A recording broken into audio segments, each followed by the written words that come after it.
കോഴിക്കോട് വടകര ചിറണ്ടത്തൂർ ചിറയിലെ നെൽകർഷകർ ദുരിതത്തിലാണ്.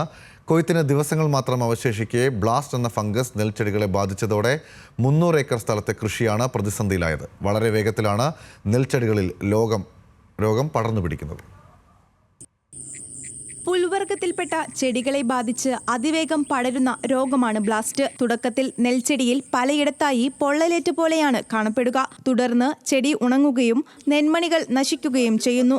കോഴിക്കോട് വടകര ചിറണ്ടത്തൂർ ചിറയിലെ നെൽവയലിൽ 2 ആഴ്ച മുമ്പാണ് ബ്ലാസ്റ്റ് രോഗബാധ കണ്ടു തുടങ്ങിയത്. ഇതിനു പുറമെ നെന്മണികളെ നശിപ്പിക്കുന്ന കൊമ്പൻ പാറ്റശല്യവും രൂക്ഷമാണ്. രോഗബാധയ്ക്ക് പരിഹാരം കാണാൻ ഡ്രോൺ ഉപയോഗിച്ചുള്ള മരുന്നടിക്കാനും കർഷകർക്ക് അനുമതി ലഭിച്ചിട്ടില്ല. അപ്പോൾ ഇത് മരുന്ന് കളിക്കാനാണെങ്കിൽ അത് പറ്റാതെ ഇതിൻ്റെ അകത്ത് ഇറങ്ങി നടക്കുവാനോ ആവില്ല. പണ്ട് അത്രയും ഒരു മനുഷ്യനോളം പൊക്കത്തിൽ ഏതാണ്ട് നെല്ലുകൾ എത്തിക്കഴിഞ്ഞു. അതുകൊണ്ട് മനുഷ്യൻ ഇറങ്ങി മരുന്ന് കളിക്കാനാവാത്തൊരവസ്ഥ. അതുപോലെ തന്നെ യഥവാ എങ്ങാനും ഒറ്റ കതിർ ബാക്കി വരുന്നത് കൊമ്പൻ പാറ്റ ശല്യം. കൊമ്പൻ പാറ്റേൻ്റെ ശല്യം ഉള്ളതുകൊണ്ട് അത്യാവശ്യം ബാക്കി വരുന്ന കതിരും അത് കൊമ്പൻ പാറ്റയും കുടിച്ച് നശിപ്പിക്കുന്നു.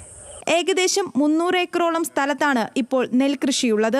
ഇതിൽ 60% കൃഷിയിലും രോഗം പിടിപെട്ടു. ഒരു കാലത്ത് കർഷകർ കൃഷിയിൽ നിന്നും വിട്ടുനിന്ന ചിറണ്ടത്തൂർ ചിറ കർഷക കൂട്ടായ്മകളുടെയും അധികൃതരുടെയും പിന്തുണയിലാണ് വീണ്ടും സജീവമായത്. രോഗം ബാധിച്ചതിലൂടെയുണ്ടായ നഷ്ടം നികത്താൻ കർഷകർക്ക് കഴിയില്ല. എന്നാൽ അധികൃതരുടെ ശക്തമായ പിന്തുണയാണ് ഇവർ ആവശ്യപ്പെടുന്നത്. ന്യൂസ് മലയാളം, കോഴിക്കോട്.